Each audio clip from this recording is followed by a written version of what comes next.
Good evening, welcome to reportings time. ఈరోజు తెలంగాణలోని 10 ఉమ్మడి జిల్లాల రిపోర్టర్స్ సమస్యలను తెలపడానికి అక్కడ జిల్లాల్లో ఉన్న ప్రధానమైన అంశాలు ఏదైతే ఈరోజు బర్నింగ్ ఇష్యూస్గా ఉన్నాయో ఆ ఇష్యూస్ని మనతో షేర్ చేయడానికి సిద్ధంగా ఉన్నారు. ఆ సమస్యలు అధికారులు అక్కడున్న నాయకులకు చేరి ఆ సమస్యలు తీరాలని చూద్దాం. మనం ఈరోజు ముందుగా ఆదిలాబాద్ ఉమ్మడి జిల్లాల నుంచి మనకు జోషి లైవ్ లో సిద్ధంగా ఉన్నారు. జోషి, చెప్పండి, నిర్మల్ జిల్లాలో ఏదైతే అధికార విపక్ష నేతల మధ్య మాటల యుద్ధం అయితే జరుగుతోంది, అక్కడ మంత్రికి మాజీ ఎమ్మెల్యేకి మధ్యలో అయితే మాటల తూడు పేదులుతున్నాయి. అధికారం విపక్ష నేతల మధ్య ఏదైతే ఇష్యూస్ ఉన్నాయో వాటిని ప్రధానంగా ఈ రోజు అక్కడ నడుస్తున్నట్టుగా ఉంది ఇష్యూ. దానికి సంబంధించిన డీటెయిల్స్ చెప్పండి. Good evening Sirisha. ఇక్కడ నిర్మల్ జిల్లాకు సంబంధించినటువంటి అంటే ఉమ్మడి ఆదిలాబాద్ జిల్లాకు సంబంధించినటువంటి రాజకీయాలను ఒకసారి చూసినట్లయితే ప్రధానంగా నిర్మలు చాలా దశాబ్దాలుగా రాజకీయ చైతన్యం కలిగినటువంటి ప్రాంతం. అయితే ఈ యొక్క ప్రాంతం నుండి చాలా మంది అంటే రాష్ట్ర స్థాయిలో చాలా మంది ఇంతవరకు ప్రాతినిధ్యం వహించినటువంటి రాజకీయ చరిత్ర నిర్మల్ సొంతము. అయితే ప్రస్తుతం ఉన్నటువంటి అటవీ శాఖ మంత్రి, అటవీ దేవాదాయ శాఖ, న్యాయశాఖకు సంబంధించినటువంటి మంత్రి ఇంద్రకరణ్ రెడ్డి, అలాగే ఏఐసిసి కార్యక్రమాల అమలు కమిటీ చైర్మన్ కాపాటికి చెందినటువంటి ఎమ్మెల్యే మహేశ్వర్ రెడ్డిల మధ్య మాటల తూటాలు పేలుతున్నటువంటి నేపథ్యం. అంటే ఎన్నికలు దగ్గర పడుతున్నటువంటి వేళ ఈ యొక్క మాటల తూటాలు, అలాగే ఒకళ్ళ పైన ఒకళ్ళు వ్యక్తిగత విమర్శలు ఆ స్థాయి దాటిపోయి ప్రస్తుతము రాజకీయం ఏ విధంగా మారింది అని అంటే పరస్పరం ఛాలెంజ్లు చేసుకునేటంత వరకు కూడా ఇక్కడ రాజకీయం తీవ్రత సంతరించుకుందని చెప్పవచ్చు. అయితే మొన్నుండి కూడా ఈ ఇద్దరు నేతల మధ్య ఏదైతే రాజకీయంగా ఉన్నటువంటి విభేదాలు కాదు కానీ అంటే శత్రుత్వం ఏదైతే ఉందో, వీళ్ళిద్దరు కూడా ఒకే పార్టీలో ఉన్నటువంటి చరిత్ర కాదు. అయితే గతంలో తెలుగుదేశం పార్టీ నుండి రాజకీయాలు తినటువంటి ప్రస్తుత మంత్రి ఇంద్రకరణ్ రెడ్డి ఆ తర్వాత కాంగ్రెస్ పార్టీలో చేరడము, అటు తర్వాత కొంతకాలం అంటే ఓటమి తర్వాత స్తబ్దుగా ఉండటము, అలాగే దాని తర్వాత కాలంలో వైఎస్ఆర్సీపీలో కూడా కొనసాగినటువంటి పరిస్థితి. దాని తర్వాత ఈయన బీఎస్పీ పార్టీ నుండి పోటీ చేసి గెలుపొందడం జరిగింది. ప్రస్తుతం ఈయన టీఆర్ఎస్ పార్టీలో బీఆర్ఎస్ లో కొనసాగుతున్నటువంటి నేపథ్యం. అయితే మొదటి మారు ఎన్నికల్లో పోటీ చేసినటువంటి మహేశ్వర్ రెడ్డి చిరంజీవికి సంబంధించినటువంటి పిఆర్పి పార్టీ ద్వారా ఎన్నికల్లో గెలుపొందినటువంటి మహేశ్వర్ రెడ్డి ఆ తర్వాత ఆ పిఆర్పి పార్టీని ఏకంగా కాంగ్రెస్ పార్టీలో విలీనం చేసినటువంటి నేపథ్యంలో ఈయన కాంగ్రెస్ పార్టీలో అప్పటి నుండి కొనసాగుతున్నటువంటి నేపథ్యం. అయితే టెక్నికల్ గా ఈ యొక్క పిఆర్పి పార్టీని కాంగ్రెస్ లోకి ఈయన మారాడు అని చెప్పి మనం సాంకేతికంగానైతే చెప్పలేము, ఎందుకంటే విలీనం జరిగింది కాబట్టి. అయితే ప్రస్తుతము ఈ యొక్క ఇద్దరు నేతల మధ్య కొనసాగుతున్నటువంటి ఈ మాటలకు సంబంధించినటువంటి వర్డ్స్ వారు ఏదైతే ఉందో అది చాలా తీవ్ర రూపం దాల్చినటువంటి నేపథ్యము. కొద్ది రోజుల క్రితము మహేశ్వర్ రెడ్డి చేసినటువంటి ఆరోపణలు ఏవైతే ఉన్నాయో అంటే గత సంవత్సరము చివరిలో ఇక్కడ నిర్మల్ మున్సిపాలిటీలో రిక్రూట్మెంట్, మున్సిపాలిటీకి సంబంధించినటువంటి 42 పోస్టులకు సంబంధించినటువంటి రిక్రూట్మెంట్ లో పూర్తిగా అవకతవకలు చోటు చేసుకున్నాయి అనేటటువంటిది అప్పట్లో పూర్తిగా అన్ని అంటే పత్రికల్లోనూ ఛానల్లోనూ వచ్చినటువంటి నేపథ్యము. అయితే ఇదే అంశాన్ని ప్రస్తావిస్తూ మహేశ్వర్ రెడ్డి ఇటు మంత్రి ఇంద్రకరణ్ రెడ్డిని టార్గెట్ చేస్తూ మున్సిపాలిటీకి సంబంధించినటువంటి ఉద్యోగాలు కూడా అమ్ముకున్నారు అనేటటువంటి కోణంలో ఈయన పైన విమర్శలు చేయడం జరిగింది. అయితే దీనికి సంబంధించి బీఆర్ఎస్ కు సంబంధించినటువంటి కార్యకర్తలు, నాయకుల ఫిర్యాదు మేరకు పోలీసులు కేసు నమోదు చేసినటువంటి నేపథ్యం. అయితే ఆ యొక్క నోటీసులు ఏవైతే ఉన్నాయో పోలీస్ కేసుకు సంబంధించినటువంటి నోటీసుల విషయంలో మహేశ్వర్ రెడ్డి స్పందించడం జరిగింది. ఇదంతా పూర్తిగా మంత్రి ఇంద్రకరణ్ రెడ్డి ప్రమేయంతోనే జరుగుతోంది అనేటటువంటి కోణంలో వ్యాఖ్యానించినటువంటి నేపథ్యం. దీనిపైన మంత్రి ఇంద్రకరణ్ రెడ్డి నిన్న జరిగినటువంటి నిర్మల్ నియోజకవర్గంలో జరిగినటువంటి బీఆర్ఎస్ కార్యకర్తల ఆత్మీయ సమ్మేళనంలో భాగంగా ఈ యొక్క మహేశ్వర్ రెడ్డి వ్యాఖ్యలను ఉటంకిస్తూ పార్టీ మారడం ఖాయము అనేటటువంటి ధోరణిలో అంటే కాంగ్రెస్ పార్టీలో ఇక తనకు నూకలు చాయి, తనకు ఎటువంటి ఆస్కారం లేదు రాజకీయాల్లో కొనసాగడానికి అనేటటువంటి ఈ యొక్క మానసిక పరిస్థితుల్లోనే ఆయన ఈ విధంగా వ్యాఖ్యానిస్తున్నాడని చెప్పి ఆయనకు ఎప్పుడు కూడా గెలుపు అనేటటువంటిది లేదు, ఆయనను ఎప్పుడో తిరస్కరించారు, రాజకీయాల్లో ఆయనకి ఇక స్థానం లేదు, అటువంటి ప్రశ్నలోని ఈ విధంగా వ్యాఖ్యానిస్తున్నాడు అనేటటువంటి వ్యాఖ్యలు చేసినట్టు మంత్రి ఇంద్రకరణ్ రెడ్డి అదే సందర్భంలో ఆ పార్టీకి అంటే కాంగ్రెస్ పార్టీకి చెందినటువంటి జాతీయ నాయకుడు రాహుల్ గాంధీ పార్లమెంటు విధించినటువంటి ఏదైతే అనర్హత ఉందో దీనిపైన పూర్తి యావత్ దేశవ్యాప్తంగా కూడా కాంగ్రెస్కి చెందినటువంటి శ్రేణులన్నీ కూడా వారి స్థాయిల్లో నిరసనలు ఆందోళనలు చేపట్టినటువంటి నేపథ్యంలో కూడా వీటిలో పాలు పంచుకున్నట్టు మహేశ్వర్ రెడ్డి ఇక్కడి కార్యకర్తలు, కాంగ్రెస్ కు సంబంధించినటువంటి కార్యకర్తలు మహేశ్వర్ రెడ్డి పైన పోలీస్ కేసుకు సంబంధించి వచ్చినటువంటి నోటీసుల విషయంలో మాత్రం ఆందోళన చేయడం విడ్డూరము. ఇది కేవలము ఆయన మానసిక పరిస్థితిని, ఆయన దిగజారుడుతనాన్ని సూచిస్తోంది అనేటటువంటి కోణంలో మంత్రి ఇంద్రకరణ్ రెడ్డి వ్యాఖ్యానించడం జరిగింది. అయితే దీనిపైన నిన్ననే అంటే కొంత వ్యవధిలోనే స్పందించినటువంటి ఏఐసీ క్రమాల అమలు కమిటీ చైర్మన్ మహేశ్వర్ రెడ్డి దీనిపైన ధీటుగా స్పందిస్తూ, నేను పార్టీ మారేటటువంటి ప్రసక్తే లేదు, 6 నెలల కాలంలో 5 పార్టీలు మారినటువంటి చరిత్ర నీది అనేటువంటి పరుషైనటువంటి వ్యాఖ్యలు చేయడం జరిగింది. అలాగే 2 మార్లు ఓటమి పాలైనప్పటికీ కూడా కష్టకాలంలో ఉన్నటువంటి కార్యకర్తలు కావచ్చు, పార్టీని కావచ్చు బతికించుకోవడానికి నేను నిరంతరం ఇస్తున్నానే తప్ప నీలాగా పార్టీలు మారేటటువంటి చరిత్ర నాది కాదు అనేటటువంటి ధీటైనటువంటి సమాధానం ఇవ్వడానికి ప్రయత్నం చేయడం జరిగింది. అయితే ప్రస్తుతము ఈ ఇద్దరు నేతలకు సంబంధించినటువంటి వర్డ్స్ బారటువంటిది ఉమ్మడి ఆదిలాబాద్ జిల్లాకు సంబంధించినటువంటి రాజకీయాలు తీవ్రంగా చర్చనీయాంశంగా మారుతున్నటువంటి పరిస్థితి.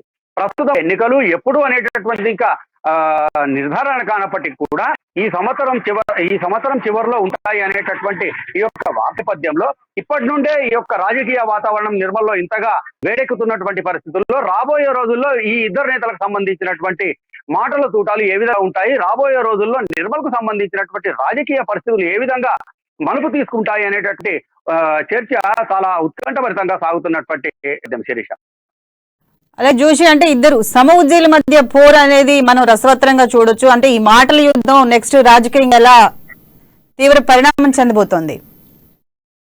వాస్తవంగా ఇప్పుడు చూసుకున్నట్లయితే ఈ ఇద్దరు నేతలు ప్రస్తుతము మంత్రి అల్లోల ఇంద్రకరణ్ రెడ్డి మంత్రిగా అమాత్యుడిగా కొనసాగుతున్నప్పటికీ కూడా, మహేశ్వర్ రెడ్డి మాజీ ఎమ్మెల్యేగా ఉన్నప్పటికీ కూడా ఈ ఇద్దరి మధ్య అంటే వ్యక్తిగతంగా కూడా కొంత బంధుత్వం ముందటి నుండి ఉంది అనేటటువంటి విషయం ఇక్కడ ఆదిలాబాద్ జిల్లాలో అందరికీ తెలిసినటువంటి విషయమే. గతంలో సైతము వీరిద్దరికి సంబంధించినటువంటి విభేదాలు రాజకీయంగా తీవ్రమైనటువంటి దుమారాలకు దారితీసినటువంటి నేపథ్యం. అయితే ఒకళ్ళను మించి రాజకీయంగా ఒకరిని మించి ఒకళ్ళు ఎత్తులకు పై ఎత్తులు వేస్తారు అనేటువంటి పేరున్నటువంటి ఇద్దరు నేతలకు సంబంధించినటువంటి రాజకీయ చరిత్ర చూసుకున్నట్లయితే వీళ్ళిద్దరు కూడా సమఉజ్జీలుగా భావించాల్సినటువంటి పరిస్థితి ఉంది. అమరుగా 2వ పర్యాయం కొనసాగుతున్నటువంటి మంత్రి ఇంద్రకరణ్ రెడ్డికి ధీటుగా రాజకీయాలు నేర్పుతారనేటటువంటి పేరు మహేశ్వర్ రెడ్డికి ఉంది. కాంగ్రెస్ పార్టీ ప్రస్తుతం పశ్చిమ జిల్లా అనబడేటటువంటి ఆదిలాబాద్ నిర్మల్ కు సంబంధించినటువంటి 5 నియోజకవర్గాల్లో కూడా దాదాపుగా మహేశ్వర్ రెడ్డికి సంబంధించినటువంటి అనుచరగణము 5 నియోజకవర్గాల్లోనూ ఉంది. ఆయన పశ్చిమ జిల్లాలో బలమైనటువంటి నేత, కాంగ్రెస్ పార్టీలో పేరున్నటువంటి వ్యక్తి.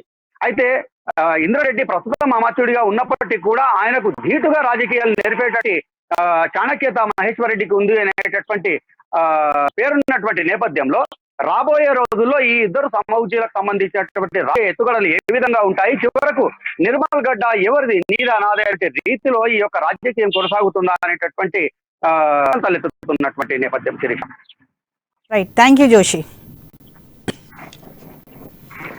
ఇక నెక్స్ట్ మనం భద్రాద్రి కొత్తగూడెం జిల్లాకి వెళ్దాం. భద్రాచలంలో ఈ శ్రీరామనవమికి అంగరంగ వైభవంగా భద్రాద్రి ఏర్పాట్లు జరుగుతున్నాయి. భద్రాచల దేవాలయము పూర్తి విద్యుత్ దీపాలతో సుందరీకరంగా అలంకరిస్తున్నట్టుగా ఉన్నది. ఈ రోజు 7 గంటల నుంచి 10 గంటల మధ్యలో ఎదుర్కోళ్ల సేవ కూడా జరుగుతున్నట్టుగా తెలుస్తోంది.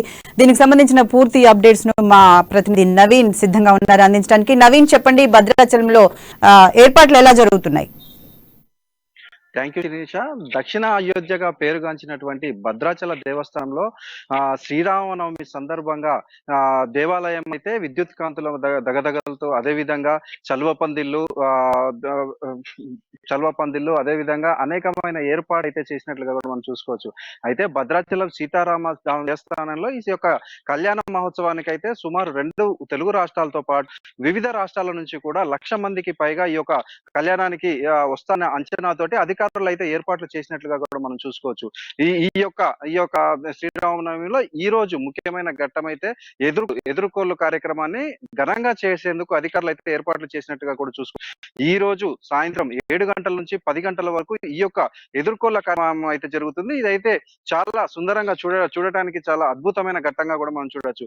అయితే ఈ యొక్క శ్రీరామనవమికి సంబంధించి వచ్చేటటువంటి ప్రతి భక్తులు ఎవరు కూడా ఇబ్బంది పడకుండా ఉండడానికి ఏర్పాట్లలో భాగంగా సుమారు 3 లక్షలకు పైగా మంచినీళ్ళ ప్యాకెట్లను, అదే విధంగా 1,00,000కు పైగా మజ్జిగ ప్యాకెట్లను, ఓఆర్ఎస్ ప్యాకెట్లు అయితే సరిపోయేంత ఓఆర్ఎస్ ప్యాకెట్లను అయితే ఉంచినట్లు అధికారులు అయితే వెల్లడించినట్లుగా కూడా చూడొచ్చు. అయితే ఏదైతే రేపు శ్రీరామనవమి జరగనున్న నేపథ్యంలో త్రిదండి చిన్నజీయర్ స్వామి రేపు ఈ యొక్క కళ్యాణ మహోత్సవానికి రానున్న సందర్భంగా ఈ రోజు సాయంత్రం భద్రాచలం అయితే చేరుకుంటారని కూడా తెలుసు.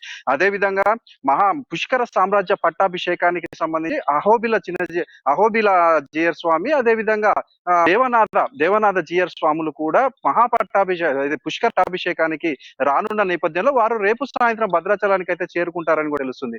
అయితే ఈ యొక్క భద్రాచలానికి రైల్వే మార్గం లేకపోవడంతో, రైళ్లు లేకపోవడంతో ప్రజలందరూ కూడా ఎక్కువగా సామాన్య భక్తులు అయితే మాత్రం ఆర్టీసీ పై ఆధారపడి ఉన్న నేపథ్యంలో 2 తెలుగు రాష్ట్రాలకు సంబంధించి ఇటు టీఎస్ఆర్టీ కావచ్చు, అటు ఏపీఎస్ఆర్టీసీ కావచ్చు, 2 కూడా ఈ యొక్క భద్రాచలం చేర్చేందుకు అయితే సుమారు 400 సర్కిల్ని అయితే ఈ రోజు నుంచి ఏర్పాటు చేస్తున్నట్లుగా కూడా అధికారులు నిర్ణయించారు. అయితే ఎవరికి భక్తులకి ఇబ్బంది కలగకుండా ఉండేందుకు ఈ యొక్క ఆర్టీసీలను అయితే ఏర్పాటు చేస్తున్నట్టు భద్రాచలం డిపో మేనేజర్ కూడా తెలిపిన సందర్భం చూసుకోవచ్చు. అయితే మొత్తంగా మనం చూసుకుంటే ఈ యొక్క భద్రాచల సీతారామస్వామి కళ్యాణ మహోత్సవానికి అయితే అన్ని ఏర్పాట్లు పూర్తయినట్లుగా కూడా చూసుకోవచ్చు. అయితే నిన్నటువంటి ధ్వజారోహణ కార్యక్రమం అయితే కనుల పండుగ జరిగిందనుకోవచ్చు. చూడండి, ఏదైతే మహావిష్ణువుకి ప్రీతి పాత్రుడైనటువంటి గరుత్మంతుని యొక్క చిత్రపటాన్ని ధ్వజస్తంభంపై ఎగురవేసి అష్టదిక్పాలకులు, అదే విధంగా పంచలోక పాలకులు దేవతలను పూజించి ఆ యొక్క ప్రసాదాన్ని కూడా అయితే ఏవైతే సంతానలేమితో ఇబ్బంది పడుతున్నటువంటి మహిళలందరూ కూడా ఈ యొక్క ప్రసాదాన్ని తీసుకొని దాన్ని తీసుకోవడం వలన పిల్లలు పుడతారని ఉండడం వలన దానికి చాలా మంది మహిళలు అయితే ఎదిగినట్లుగా కూడా చూసుకోవచ్చు. మొత్తంగా మనం చూసుకుంటే శ్రీరామనవమి పట్టాభిషేకం రోజు ఒక కార్యక్రమం చేసుకుంటూ రేపు మధ్యాహ్నం 12 గంటలకు జరగబోయే శ్రీరామనవమి పట్టాభిషేకానికి అయితే శ్రీరామనవమి కళ్యాణానికి స్వామివారి కళ్యాణానికి అయితే భక్తులు 1,00,000 మందికి పైగా వస్తారని మనకు తెలుస్తుంది. అయితే వీటన్నిటిని కూడా ఈ యొక్క ఆర్టీసీ సేవలు అయితే గట్టిగా ఉండాలని ప్రజలైతే కోరుకుంటున్నారు శిరీష. అలాగే నవీన్, అంటే దేశం నుంచి కూడా చాలా మంది భక్తులు భద్రాచలానికి అవకాశం ఉంది. వాళ్ళకి ఏర్పాట్లు ఎలా ఉన్నాయి? అలాగే విఐపీలు, చాలా మంది ముఖ్య నేతలు కూడా రేపు నవమికి వచ్చే అవకాశం ఉంది. పోలీసులు ఎటువంటి ఏర్పాట్లు చేస్తున్నారు? దానికి సంబంధించిన వివరాలు ఏంటి? అయితే ఈ నవమికి సంబంధించి పోలీస్ సిబ్బంది అయితే సుమారు 2,000 మంది సిబ్బంది అయితే విధుల్లో ఉన్నట్లుగా కూడా మనకు తెలుస్తుంది. అయితే ఇక్కడికి వచ్చేలకు ఒక ఇబ్బందికరమైన వాతావరణం అయితే ఏది వసతి పెంచడం ఒకటి, అంటే వసతి మాత్రమే ప్రజలకు ఇబ్బందిగా తెలుస్తుంది. అయితే ఇటు స్వామివారి కళ్యాణానికి సంబంధించినటువంటి ఏదైతే తలలు ఉన్నాయో వాటిని పంపిణీకి అయితే సుమారు 70 కౌంటర్లను కూడా ఏర్పాటు చేసి చూడొచ్చు, ప్రసాద కౌంటర్లు. కానీ ఈ ప్రసాద కౌంటర్లు కూడా తగినన్ని కూడా ఏర్పాటు చేస్తున్నారు. అయితే ముఖ్యంగా ఈ యొక్క భద్రాచల కళ్యాణానికి సంబంధించి ఇటు జిల్లా ప్రజలకు ఒక ఆలోచన ఏంటంటే, గత ఇన్ని సంవత్సరాలు అంటే అదే ముఖ్యమంత్రి అధికారంలోకి వచ్చినప్పటి నుంచి వరకు ఇన్ని సంవత్సరాలలో శ్రీరామనవమికి అయితే ఇప్పటిదాకా ముఖ్యమంత్రి అయితే ఒక్కసారి కూడా వచ్చిన సందర్భం అయితే లేదు. కానీ ఈసారి వస్తారు అని, అంటే ముఖ్యంగా మనం చూసుకుంటే రాష్ట్రపతి ముర్ము ప్రతి ఒక్క పట్టాభిషేకానికి భద్రాచలం అయితే చేరుకుంటుంది. అయితే ఈ సంవత్సరం కూడా తను 31వ తారీఖు భద్రాచలం ఏదైతే పుష్కరాభిషేకం భద్రాచలంలో జరుగుతుందో దానికి రాష్ట్రపతి ముర్ము కూడా వస్తారు అని చెప్పి అధికారులు అయితే వెల్లడించినట్లుగా కూడా చూసుకోవచ్చు. అయితే ఇటు సీఎం కేసీఆర్ రేపు పట్టాభిషేకానికి వచ్చి ప్రభుత్వం తరఫున ఏదైతే మనం చేయాల్సినటువంటి లాంఛనంగా చేయాల్సినటువంటి కార్యక్రమాలన్నీ కూడా ముఖ్యమంత్రి చేస్తారని చెప్పి అన్నారు. కానీ ఇప్పటి వరకు ముఖ్యమంత్రి భద్రాచలానికి వస్తున్నారు అని చెప్పడానికి ఎటువంటి అధికార ప్రకటన అయితే లేదు. కానీ ఈసారి అయినా ఇటు కేసీఆర్ భద్రాచలానికి వచ్చి ప్రభుత్వం తరఫున ఈ యొక్క తలంబ్రాలు ఏదైతే అంటే పట్టు వస్త్రాలు అవి అయితే సమర్పించాలని ఇటు జిల్లా ప్రజలు, అదేవిధంగా ముఖ్యంగా భద్రాచల ప్రజలైతే కోరుకుంటారు. ఎందుకంటే భద్రాచలానికి ఇప్పటికి చాలా ఏదైతే ప్రభుత్వం తరఫున అనేకమైనటువంటి ప్రమాణాలు చేసి చెప్పారు. కానీ ఈసారి భద్రాచలం ఒకవేళ ముఖ్యమంత్రి వచ్చినట్లయితే భద్రాచలానికి ఎంత మేలు జరుగుతుందని అయితే ప్రజలు చూస్తున్నారు. అయితే మొత్తంగా ఇప్పుడు శ్రీరామనవమికి సంబంధించి మనం చూసుకుంటే ప్రజలకైతే వసతికి సంబంధించిన అక్కడ సమస్యలు తప్ప మిగతా అన్ని కూడా వారికి అక్కడ అధికారులు అయితే ఏర్పాటు చేసినట్లయితే మనం చూడొచ్చు Sirisha. Thank you Naveen. Right. ఇప్పుడు నెక్స్ట్ మనం ఖమ్మం జిల్లాకి వెళ్దాం. ఖమ్మం జిల్లాలో మా రిపోర్టర్ గోవింద్ సిద్ధంగా ఉన్నారు మనకు లైవ్ లో అక్కడ సమస్యలను చెప్పడానికి. అక్కడ ఉన్న ప్రధానమైన సమస్య ఈ రోజు మనకి బర్నింగ్ ఇష్యూ ఏంటంటే జిల్లా పరిషత్ లో ఉన్న ఖాతాలను మొత్తం అంటే దానికి సంబంధించిన నిధులను మొత్తం కాజేస్తున్నారు చైర్మన్ అనేది మనకి ప్రధానంగా వినిపిస్తున్న సమస్య. జెడ్పీటీసీలు కనీసం గ్రామాల్లో సింగిల్ బోర్ కూడా వేయట్లేదు అని చెప్పేసి ప్రధానంగా వినిపిస్తోంది. అలాగే ప్రగతి నివేదికల పైన అక్కడక్కడ స్పీచ్లు ఇవ్వడానికి మాట్లాడడానికి తప్ప జిల్లా పరిషత్ కు సంబంధించిన ఎటువంటి కార్యక్రమాలు అమలు అవ్వట్లేదు అన్నట్టుగా తెలుస్తోంది. దీనిపై అప్డేట్స్ ఏంటి గోవింద్? Thank you Sirisha. ఇప్పుడు ఖమ్మం జిల్లాలో ప్రధానంగా జెడ్పీ జిల్లా పరిషత్కు సంబంధించిన సమస్యలు మాత్రం తలెత్త పరిస్థితి. ప్రధానంగా గత కొన్నేళ్ల నుంచి కూడా జిల్లా పరిషత్ సమావేశాల్లో కూడా చాలామంది జెడ్పీటీసీలు వచ్చి హాజరయ్యి తమ సమస్యలను చెప్పుకునే పరిస్థితి ఉండేది. కానీ ఇప్పుడు మాత్రం గత చూసినట్లయితే జిల్లా పరిషత్కి సంబంధించిన సర్వసభ సమావేశాల్లో ఒకవేళ ఆ సమావేశాలు పెట్టినా సరే చాలా మంది డుమ్మా కొట్టిన పరిస్థితి ఉంది. గతంలో చూసుకున్నట్లయితే సర్వసభలు పెట్టిన నేపథ్యంలో మాత్రం అక్కడికి రావడానికి కూడా కొంత ప్రజాప్రతినిధులు కానీ ఏదో అరకొరగా వచ్చిపోయే పరిస్థితి కనిపిస్తుంది. వీళ్ళు అక్కడ ఏదైతే సర్వసభ సమావేశం తప్పనిసరిగా వచ్చే పరిస్థితి లేదు, మాత్రం అక్కడికి వచ్చి తమ సమస్యల్ని వెళ్ళబుచ్చుకుంటే దాని గళమిప్పేలా ఉండే పరిస్థితి నెలకొన్నది. కాకపోతే గత కొన్ని నెలల కొన్ని సంవత్సరాల నుంచి కూడా సర్వసభ సమావేశాలు మాత్రం అంతగా సాగట్లేదని చెప్పవచ్చు. ఈ నేపథ్యంలో ప్రజల్లో మాత్రం సమస్యలు అనేకమే ఉన్నప్పటికీ అవి తీరుతాయా లేదా అనేది మాత్రం ప్రజల్లో ఒక సందేహం నెలకొచ్చు. అయితే జిల్లా పరిషత్ సంబంధించిన సమావేశాలు జిల్లా పరిషత్ కొన్ని సందర్భాల్లో వచ్చినప్పుడు కూడా సమస్యల కోసం ఇటు జడ్పీ చైర్మన్లు అదేవిధంగా అక్కడ ఎక్కడైనా సరే గ్రామాల్లో కానీ అదేవిధంగా ప్రతి ఊర్లో కానీ ఇటు బోరు వేసే విషయంలో కానీ ఇతర నిధుల విషయంలో కానీ అడగాల అనే ఒక సంకోచం కనిపిస్తుంది. కొంతమంది అడిగితే మాకు నిధులు రావేమో అని చెప్పి, మాకు జీతాలు రావేమో అని చెప్పి కొంతమంది తటస్థపడుతున్న పరిస్థితి కనిపిస్తుంది. అయితే ఏదైనప్పుడు కూడా ఉమ్మడి ఖమ్మం జిల్లాలో మాత్రం జెడ్పీ చైర్మన్ల జిల్లా పరిషత్ సమావేశంలో మాత్రం కొంత ఆసక్తి రేగుతున్న పరిస్థితి. ఎందుకంటే వచ్చే సంవత్సరం ఎన్నికలు వస్తున్న నేపథ్యంలో మాత్రం జరుగుతాయా జరగాలని మాత్రం ఒక అనుమానం వ్యక్తమవుతున్న పరిస్థితి కనిపిస్తుంది. ఒకవేళ జరిగితే మాత్రం ఎలా జరుగుతాయి అని చెప్పి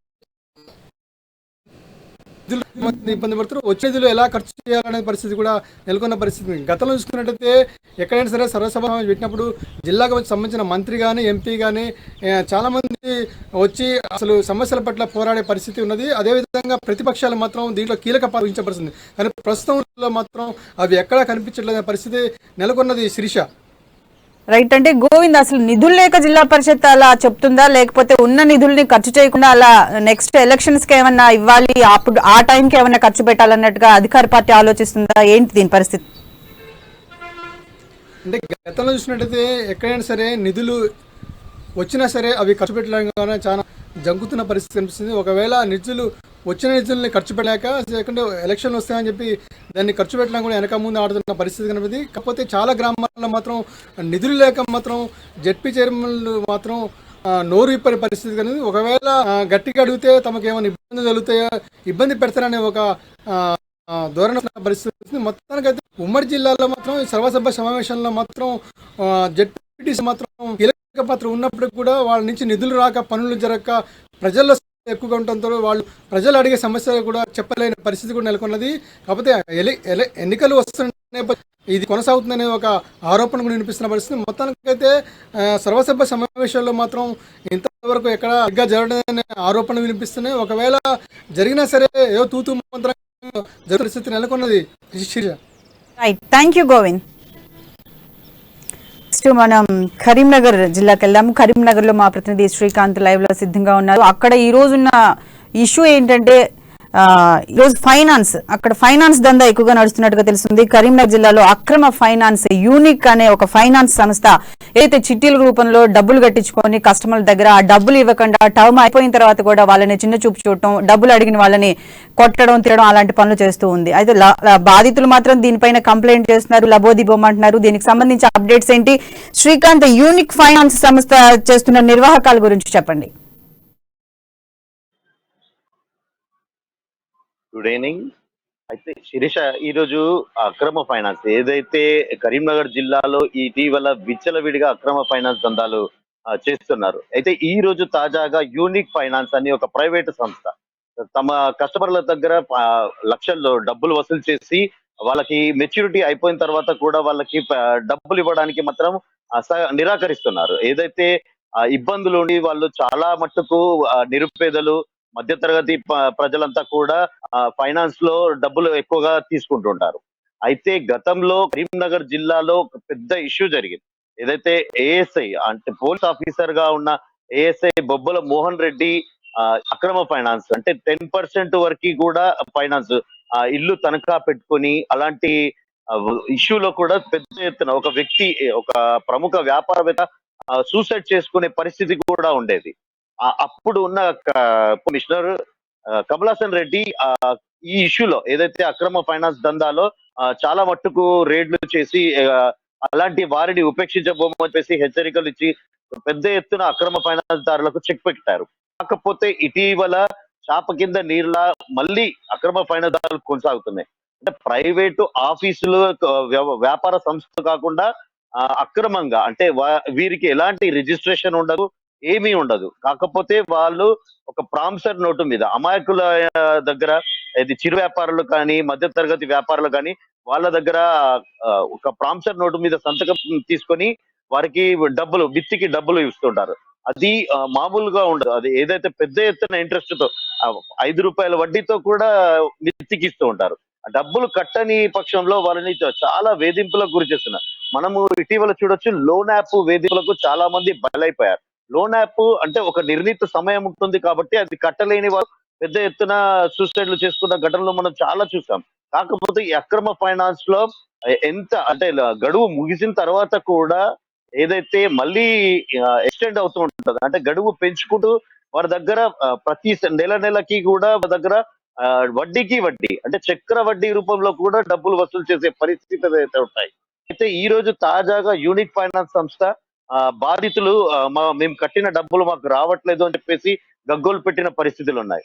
గతంలో కొందరు వ్యాపారస్తులు ఎవరైతే అక్రమంగా ఈ వ్యాపారాలు నిర్వహిస్తున్నారో పోలీస్ కమిషనర్ కమలాసన్ రెడ్డి పెద్ద ఎత్తున దాడులు నిర్వహించి ప్రామిసర్ నోట్లు దానికి సంబంధించిన పెద్ద ఎత్తున నగదు కూడా సీజ్ చేశారు. కాకపోతే ఆయన బదిలీ అనంతరం ఇటీవల చార్జ్ తీసుకున్న సుబ్బరాయుడు ప్రధానంగా యువత మత్తుకు బానిసైన గంజాయి మాదక ద్రవ్యాలు ఇలాంటి వాటి మీద ఫోకస్ ఎక్కువ చేశారు. కాకుండా ట్రాఫిక్ రూల్స్ ఏదైతే ట్రాఫిక్ రూల్స్ కూడా క్రమబద్ధీకరణ ఇలాంటి వాటి ఎక్కువ ఫోకస్ చేశారు. ఇంకా ఈ ఫైనాన్స్ ఆగడాలు తన దృష్టికి రానట్టు ఉంది. అయితే ఈ రోజు జరిగిన ఇష్యూతో పోలీసులు ఎలాంటి చర్యలు తీసుకుంటారో వేచి చూడ పరిస్థితి అయితే ఉంటుంది. ఇప్పుడున్న కమలాసన్ రెడ్డి అప్పుడున్న కమలాసన్ రెడ్డి అయితే దీన్ని ఒక రకంగా అదుపులోకి తీసుకొచ్చారని కూడా చెప్పొచ్చు శిరీష.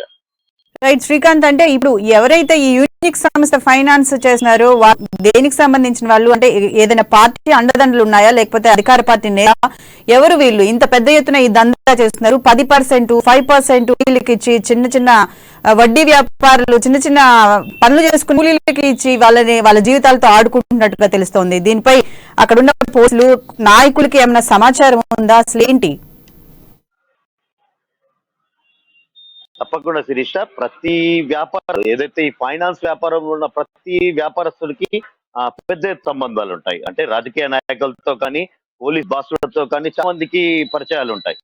ఏదైతే ఇలాంటి బాధితులు వెళ్ళి కొంచెం హడావిడి చేసినప్పుడు వారిని బుజ్జగించే ప్రయత్నం చేస్తుంటారు. ఆ సమస్య పోలీస్ స్టేషన్ వరకు వెళ్ళినప్పుడు ఆ పోలీస్ స్టేషన్ లో కూడా సెటిల్మెంట్ చేసే అవకాశాలు కూడా ఉంటాయి. అయితే ఈ అక్రమ వ్యాపారం అంటే ఓన్లీ రిటైల్ ఫైనాన్స్ లే కాకుండా దాదాపుగా ఏదైతే నుంచి కూడా తమ వ్యాపారాలు నిర్వహించేవారు మధ్యతరగతి వ్యాపార సముదాయాల నెలవారీగా రోజువారీగా కలెక్షన్లు వసూలు చేస్తూ అంటే వాళ్ళకి ఎలా రిజిస్ట్రేషన్ ఉండదు. ఇది కూడా కరీంనగర్ జిల్లాలో పెద్ద ఎత్తున విచ్చలవిడిగా వ్యాపారం కొనసాగుతుంది. మామూలు మధ్యతరగతి వ్యాపారస్తులను 5 రూపాయలు 10 రూపాయల వడ్డీతో డైలీ ఫైనాన్స్ ద్వారా లక్షలు కోట్లు వచ్చిన వ్యాపారస్తులు కూడా చాలా మంది ఉన్నారు. అయితే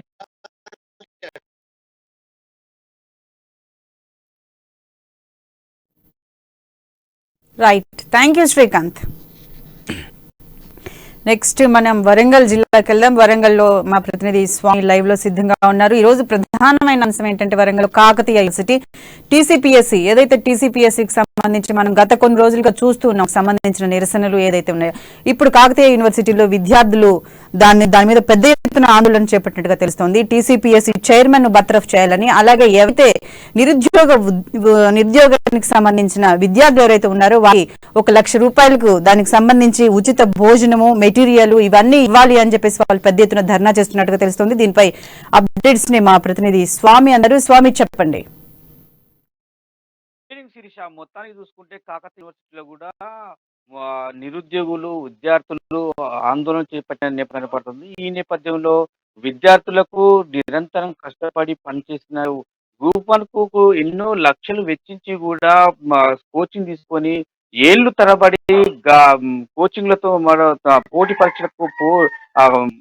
పరీక్షలతో పోటీ పడుతున్న నేపథ్యంలో గ్రూప్ 1 పరీక్షలు కూడా పేపర్ లీక్ కావడంతో కూడా విద్యార్థి లోకానికి కూడా నిరుద్యోగాన్ని లోకానికి కూడా అంతా మొత్తం అయోమయంగా గురి చేసిన పరిస్థితి పడుతుంది. కానీ మొత్తానికి టీఎస్పీఎస్ కి పేపర్ లీకేజీకి సంబంధించిన విషయం పైన కఠిన చర్యలు తీసుకోవాలి. సిట్టింగ్ జడ్జితోని కూడా వారిని న్యాయ విచారణ జరిపించాలి. అట్లాగే నిరుద్యోగ భృతికి కూడా చెల్లించాలి. 1 లక్ష రూపాయలు ఈచ్ వన్ క్యాండిడేట్ కు 1 లక్ష రూపాయలు కూడా చెల్లించాలి. అట్లా ఉచిత భోజనంతో పాటు కూడా ఉచిత విద్యను కూడా అందించాలి కోచింగ్ సెంటర్లో కూడా అని చెప్పి కూడా డిమాండ్ తో కూడా ఇవాళ కాకతీయ యూనివర్సిటీలో భారీ ఎత్తున ధర్నాలు నిర్వహించారు. అట్లాగే దీక్ష కూడా నిర్వహించారు. ఈ సందర్భంలో కూడా మొత్తానికి చూసుకుంటే విద్యార్థి లోకానికి కూడా నిరుద్యోగ లోకానికి కూడా మొత్తం కేంద్ర మన రాష్ట్ర ప్రభుత్వాలు కూడా దీనికి బాధ్యత వహించాలని చెప్పి కూడా ధర్నా చేసిన కార్యక్రమం కనపడుతుంది. ఈ మధ్యంలో మొత్తానికి విద్యార్థులకు ఏడలేని సేవ అందించడానికి ప్రభుత్వం చెప్తున్న గొప్పలే తప్ప కూడా మొత్తం పేపర్ లీకేజీలో కూడా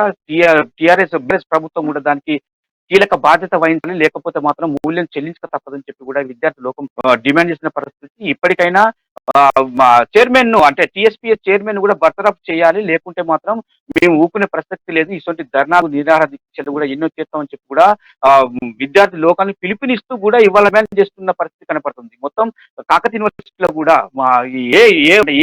ఏ బ్రాంచ్ కి వెళ్ళినా కూడా విద్యార్థులంతా ఒకేసారిగా గుమ్మడిగా టీఎస్పీఎస్ సంబంధించిన లీకేజీ పత్రాలకు ఎవరైతే సంబంధించిన వాళ్ళని కఠినంగా శిక్షించాలి. ఇంతవరకు కూడా వారిని అదుపులోకి తీసుకోలేదు.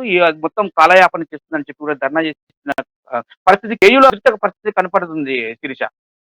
అలాగే అంటే స్వామి ఇప్పుడు నిరుద్యోగులు ఎవరైతే ఉన్నారో వాళ్ళు ప్రశాంతంగానే ధర్నా చేసుకుంటున్నారు. అంటే ఒక ప్రభుత్వం ఒక చేసింది, విద్యార్థులు కనీసం ధర్నా చేసి తమ నిరసన తెలిపే హక్కు కూడా లేనట్టుగా చాలా మందిని విద్యార్థి నేతల్ని కొట్టి అరెస్ట్ చేసి అక్రమ అరెస్టులు చేస్తున్నారు. దీనిపై అప్డేట్స్ ఏంటి? రైట్ శీర్ష, మొత్తాన్ని చూసుకుంటే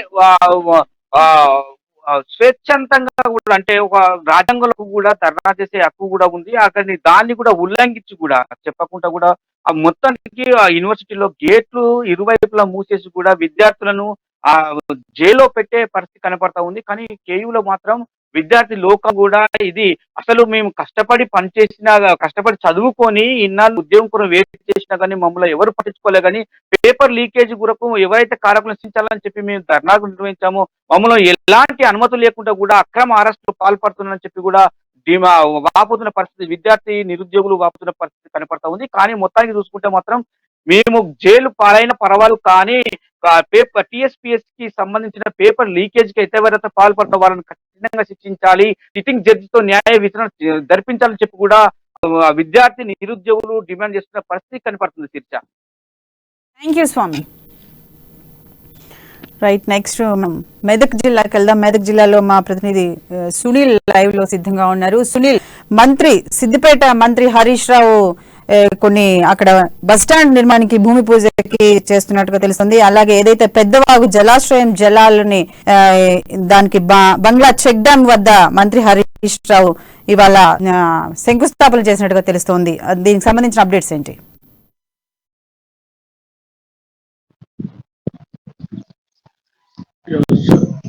ఆర్థిక శాఖ మంత్రి తన్నీరు హరీష్ రావు సిద్దిపేట జిల్లాలో పర్యటిస్తున్నారు. ముందుగా గజ్వేల్ నియోజకవర్గంలో పర్యటించారు. గజ్వేల్ లో పలు అభివృద్ధి కార్యక్రమాలకు శ్రీకారం చుట్టారు, ప్రారంభోత్సవాలు చేశారు. అనంతరం సిద్దిపేట జిల్లాలోని నంగనూరు మండలంలో గల పెద్దవాగు గ్రామంలో పెద్దవాగు వద్ద కాళేశ్వరం జలాలను మంత్రి హరీష్ రావు జలహారతి ఇచ్చి జలాలను విడుదల చేశారని చెప్పవచ్చు. అదే బీడుబారిన భూముల్లో సస్యశ్యామలం చేసేందుకు కాళేశ్వరం ప్రాజెక్టు నిర్మించామని, ఆ ఫలాలు ఇప్పుడు రైతులకు అందుతున్నాయని, కాళేశ్వరం నీరు ద్వారా రైతులు 3 పంటలు పండిస్తున్నారని చెప్పి మంత్రి హరీష్ రావు స్పష్టం జరిగింది. మరోవైపు కాళేశ్వరం ప్రాజెక్టు పై అనేక ఆరోపణలు చేశారు ప్రతిపక్ష పార్టీలు. కాళేశ్వరం అడ్డుకునే ప్రయత్నం చేశారు. న్యాయస్థానాల్లో కూడా అక్రమ కేసులు పెట్టి కాళేశ్వరాన్ని అడ్డుకొని రైతులకు ఇబ్బంది కలిగించే ప్రయత్నం చేశారని మంత్రి హరీష్ రావు విమర్శించడం జరిగింది. కానీ కాళేశ్వరం ప్రాజెక్ట్ ని సీఎంసీఆర్ తలపుతో ఆయన పూర్తి చేయడం జరిగిందని, ఆ ఫలాలు రైతులకు అందుతున్నాయని, మరోవైపు రైతు సంక్షేమం తెలంగాణ రాష్ట్రం మొత్తంలో జరుగుతోందని, రైతులకు ఉచితంగా 24 గంటల నాణ్య విద్యుత్తో పాటు సాగునీరు కూడా అందిస్తున్నామని, మరోవైపు ముఖ్యమంత్రి కేసీఆర్ రైతు పక్షపాతి అని, రైతులకు మేలు చేకూరే ప్రతి కార్యక్రమాన్ని సీఎం కేసీఆర్ దగ్గర పరిశీలించి అమలు చేస్తారని చెప్పి జరిగింది. మరోవైపు కాళేశ్వరం జలాలు మాత్రం తెలంగాణ రాష్ట్రం మొత్తంలో అవసరం ఉన్న చోట అల్లా నీరు అందుతోంది. వ్యవసాయం చేసేందుకు రైతులకు అనువుగా మారింది. మరోవైపు ధాన్యం కూడా తెలంగాణ రాష్ట్రం అత్యధికంగా పండించిన ఘనత ఉందని చెప్పి మంత్రి హరీష్ రావు స్పష్టం చేయడం జరిగింది. Right, thank you. నెక్స్ట్ ఇప్పుడు మనం మహబూబ్ నగర్కి వెళ్దాము. మహబూబ్ నగర్ లో మా ప్రతినిధి ప్రదీప్ లైవ్ లో సిద్ధం ఉన్నారు. ప్రదీప్, చెప్పండి, జోగులాంబ గద్వాల జిల్లాలో బీఆర్ఎస్ వర్గపోరు ఎక్కువగా ఉన్నట్టుగా తెలుస్తుంది. ఎమ్మెల్యేపై పార్టీ సీనియర్ నాయకులు ఎవరైతే ఉన్నారో వాళ్ళు వాగ్వాదానికి దిగినట్టుగా కూడా తెలుస్తోంది. ఎన్నికల్లో చీఫ్ ఎలక్షన్ ఏజెంట్ గా ఉన్న పల్లెపాడు శంకర్ రెడ్డి ప్రభుత్వ పథకాలు నియోజకవర్గానికి ఇచ్చిన హామీలు ఏమయ్యాయని చెప్పి ప్రశ్నిస్తున్నట్టుగా తెలుస్తోంది. అలంపూర్ చౌరస్తాలో ఏర్పాటు కాని mini bus depot, degree college, దీనికి సంబంధించిన అప్డేట్స్ ఏంటి? శిరీష, అయితే ఉమ్మడి పాలమూరు జిల్లాలో బీఆర్ఎస్ నిర్వహిస్తున్న ఆత్మీయ సమ్మేళనంలో కార్యకర్తలు తమ అసంతృప్తిని వెళ్లగక్కుతున్నారు. అంటే ఎక్కడికక్కడ తమ వారి నియోజకవర్గాల్లో జరిగే అభివృద్ధిపై కొంత అసంతృప్తి వ్యక్తం చేస్తున్నటువంటి పరిస్థితి. అయితే తాజాగా అలంపూర్ నియోజకవర్గంలో మానవపాడులో అలంపూర్ ఎమ్మెల్యే అబ్రహం నిర్వహించిన ఆత్మీయ సమ్మేళనం రసారసగా మారిందని చెప్పొచ్చు. అయితే పార్టీ సీనియర్ నాయకుడు, అయితే చీఫ్ ఎలక్షన్ ఏజెంట్ గా ఉన్న, గత ఎన్నికల్లో చీఫ్ ఎలక్షన్ ఏజెంట్ గా ఉన్న పల్లెపాడు శంకర్ రెడ్డి డైరెక్ట్ గా ఎమ్మెల్యేని విమర్శించారు. అయితే తెలంగాణ రాష్ట్ర వ్యాప్తంగా బీఆర్ఎస్ పార్టీ ఇస్తున్న పథకాల గురించి కాదు నియోజకవర్గంలో చెప్పాల్సింది. అయితే మిమ్మల్ని గెలిపించిన నియోజకవర్గానికి మీరు ఏం చేశారో చెప్పాలంటూ కొంత గట్టిగానే నిలదీశారు.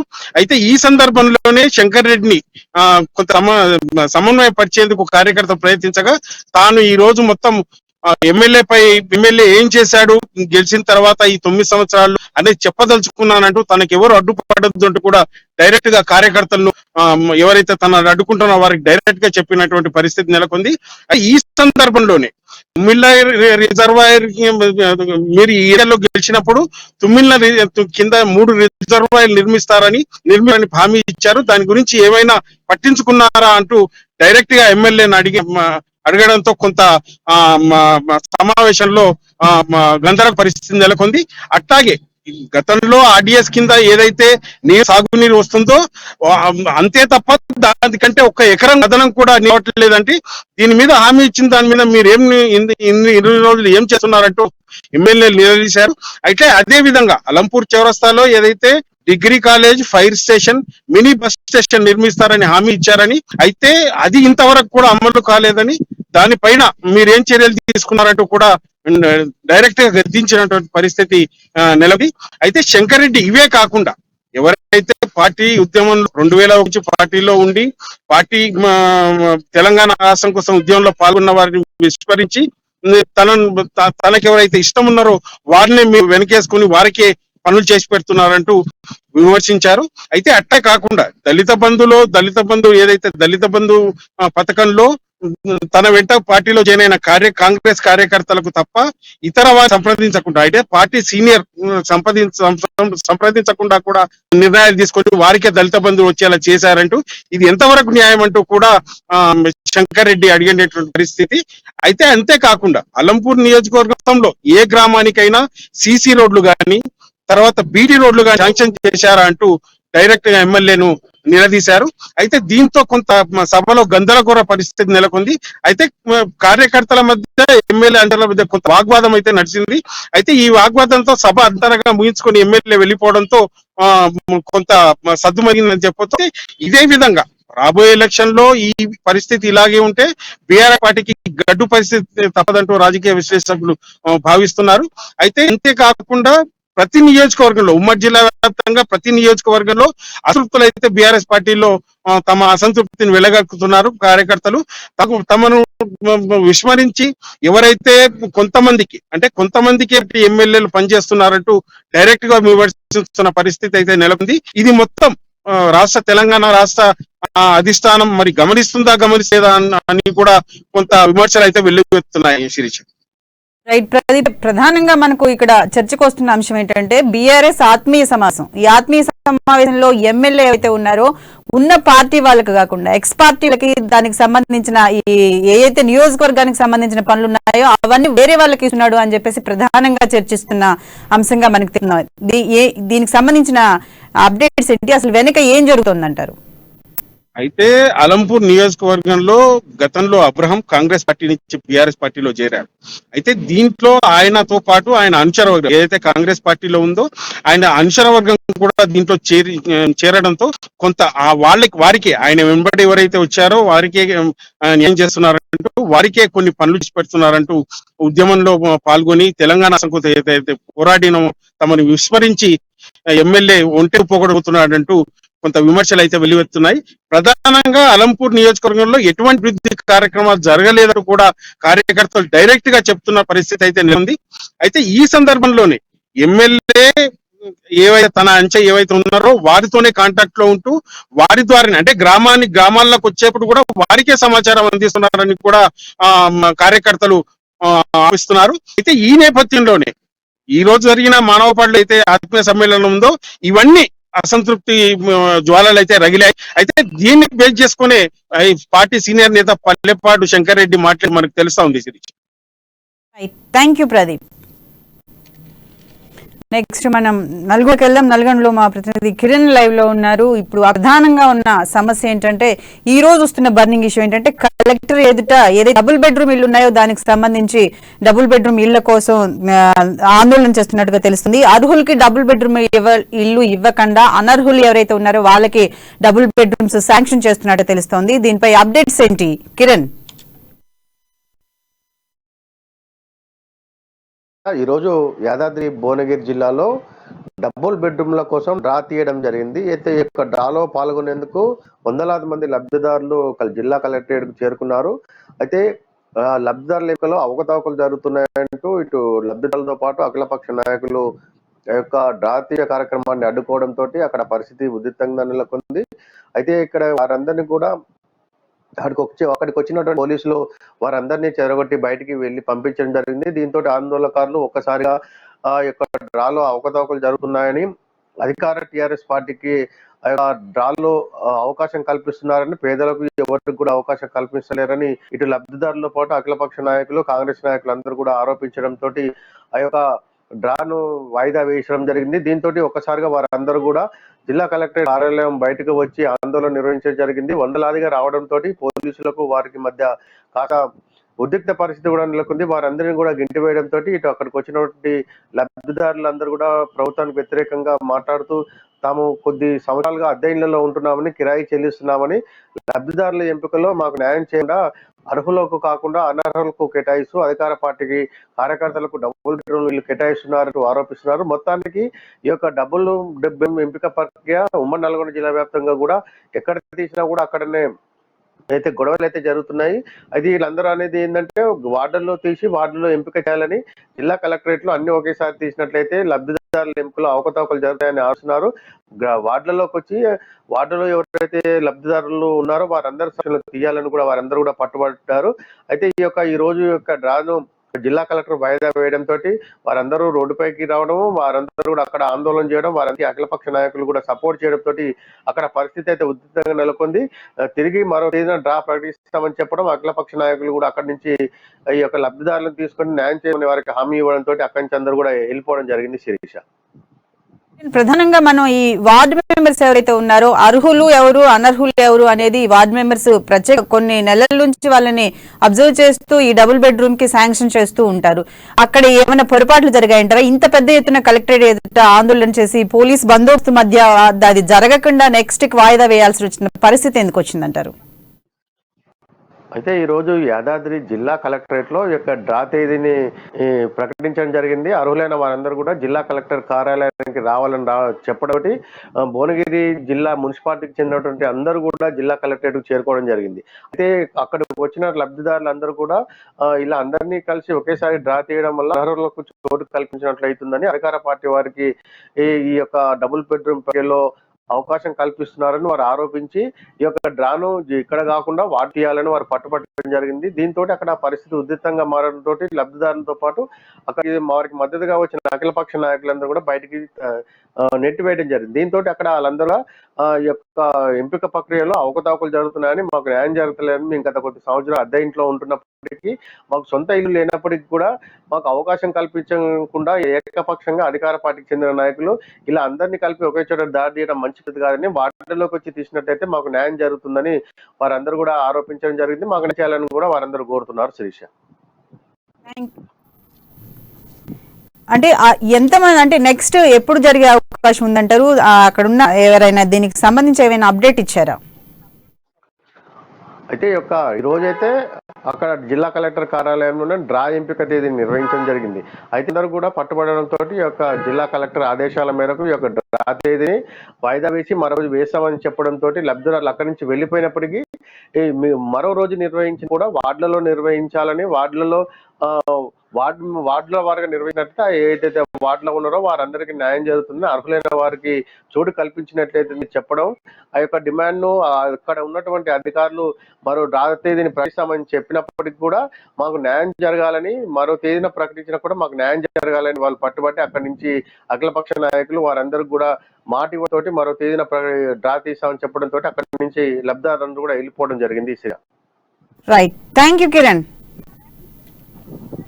నెక్స్ట్ మనం నిజామాబాద్కి వెళ్దాం. నిజామాబాద్ లో మా ప్రతినిధి శ్రీనివాస్ లైవ్ లో సిద్ధంగా ఉన్నారు. ఇక్కడ ఈ రోజు ప్రధాన సమస్య ఏంటంటే ప్రభుత్వ వైద్య ఆసుపత్రుల్లో ఏదైతే వైద్యానికి సంబంధించిందో ఆ వైద్యులు సరిగా రోగులకు పట్టించుకోవట్లేదని తెలుస్తోంది. వైరల్ ఫీవర్స్ తో జిల్లా ప్రజలందరూ బాధపడుతుందో తెలుస్తోంది. ఏదైతే ఈ మధ్య కాలంలో దాదాపు ఈ నెల రోజుల నుంచి వైరల్ ఫీవర్స్ ఎక్కువగా చూస్తున్న సంఘటన చూస్తూ ఉన్నాం. అలాగే కరోనాకు సంబంధించి కూడా మనం మళ్ళీ వస్తుందా అన్న చిన్న భయాందోళనలో కూడా ప్రజలు ఉన్నట్టుగా తెలుస్తోంది.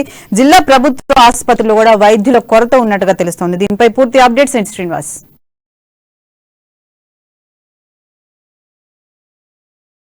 అయితే నిజామాబాద్ జిల్లాలోని ప్రభుత్వ ఆసుపత్రుల్లో అయితే ఈ మధ్య కాలంలో కూడా ఓపీ సంఖ్య పెరిగిన నేపథ్యం కనిపిస్తోంది. ఈ నేపథ్యంలోనే అయితే అధికార పరంగా అయితే సంబంధించినటువంటి డాక్టర్ల కొరత కానివ్వండి, సంబంధించినటువంటి పారామెడికల్ సిబ్బంది, సంబంధించినటువంటి అనేక సిబ్బంది కూడా దీంట్లో పనిచేసే సిబ్బంది అయితే ఖాళీ ఉన్న నేపథ్యంలో కూడా కొద్దిగా ఇబ్బంది అయితే కలుగుతున్న పరిస్థితి కనిపిస్తా ఉంది. దాదాపుగా కూడా 10-12 సంవత్సరాలుగా ఈ హాస్పిటల్ ప్రారంభమై కూడా 10-12 సంవత్సరాలు అయినా కూడా ఇక్కడ సదుపాయాలను కూడా సంబంధించిన డాక్టర్స్ గాని సిబ్బంది కొరతతో అయితే నిజామాబాద్ ప్రభుత్వ జిల్లా ఇబ్బందుల పాలవుతున్న పరిస్థితి కనిపిస్తా ఉంది. రోగుల కోసం అనేక సదుపాయాలు పాటు అనేక మిషనరీ సంబంధించినటువంటి పరికరాలు ఉన్నా కూడా డాక్టర్ల కొరత అయితే వేధిస్తున్న నేపథ్యం కనిపిస్తా ఉంది. ముఖ్యంగా చూసుకున్నట్లయితే దీనికి సంబంధించినటువంటి అనేక ఇక్కడ ఉన్నాయి. ఒకటి చూసుకున్నట్టయితే ఆప్థమాలజీ కానివ్వండి, గైనకాలజీ కానివ్వండి, న్యూరాలజీ కూడా నూతనంగా స్టార్ట్ అయిపోతుంది. ఆర్థోపెడిక్, పీడియాట్రిషియన్ ఇలా అనేక రకమైనటువంటి సదుపాయాలు కూడా, మెరుగైన సదుపాయాలు ఇక్కడ ఉన్నప్పటికీ కూడా డాక్టర్లు కొరత ఉండడంతో కూడా సంబంధించినటువంటి రోగులు అయితే ఇబ్బంది పాలవుతున్న పరిస్థితి కనిపిస్తా ఉంది. దాదాపుగా సగం కంటే కూడా సంఖ్య తక్కువ ఉంది. అంటే డాక్టర్లకు సంబంధించినటువంటి పేషెంట్లకు దాదాపుగా డైలీ కూడా 1000 నుంచి 1500 మంది అయితే ఓపీ పేషెంట్స్ వస్తుంటారు. తర్వాత పేషెంట్స్ కూడా దాదాపు 100 మంది కూడా వస్తుంటారు, వెళ్తూ ఉంటారు. ఈ క్రమంలో కూడా వాళ్ళకి సేవలు అందించే డాక్టర్స్ ఏదైతే ఉన్నారో ఈ డాక్టర్స్ కూడా ఆ సిబ్బంది ఏదైతే గవర్నమెంట్ తరఫు నుంచి భర్తీ చేస్తున్నా కూడా సంబంధించినటువంటి ఈ భర్తీకి కూడా ఇంకా కాని పరిస్థితి ఉంది. ఇక్కడ సంబంధించినటువంటి ఒకసారి పేషెంట్ కేర్ విభాగం చూసుకున్నట్టయితే దాదాపుగా 50 నుంచి 80 మంది మధ్యలో ఉన్నట్టు తెలుస్తా ఉంది. ఇట్లాంటి ఉండడం వల్ల అయితే పేషెంట్ కి సరైన సదుపాయాలు అయితే ఏదైతే దానికి సంబంధించినటువంటి ఎక్సర్సైజ్ ఇప్పించుకోవడానికి కానీ వీల్ చైర్ లో తీసుకెళ్లే పరిస్థితి, అంటే సంబంధించిన రక్త పరీక్ష కానీ ఇలాంటి తీసుకెళ్లే ఇబ్బందులు అయితే ఉన్న పరిస్థితి కనిపిస్తా ఉంది. ఇంకో విధంగా చూసుకుంటే డాక్టర్ల కూడా ఉండడంతో ఇక్కడ సంబంధించినటువంటి ఉన్న డాక్టర్ల సంఖ్య తక్కువగా ఉండడంతో కూడా ఆ ఆసుపత్రి సిబ్బంది కూడా ఇక్కడ సంబంధించినటువంటి రోగులు కూడా ఆవేదన వ్యక్తం చేస్తున్నారు. వాళ్ళకి సంబంధించిన సిబ్బంది కూడా ఆవేదన వ్యక్తం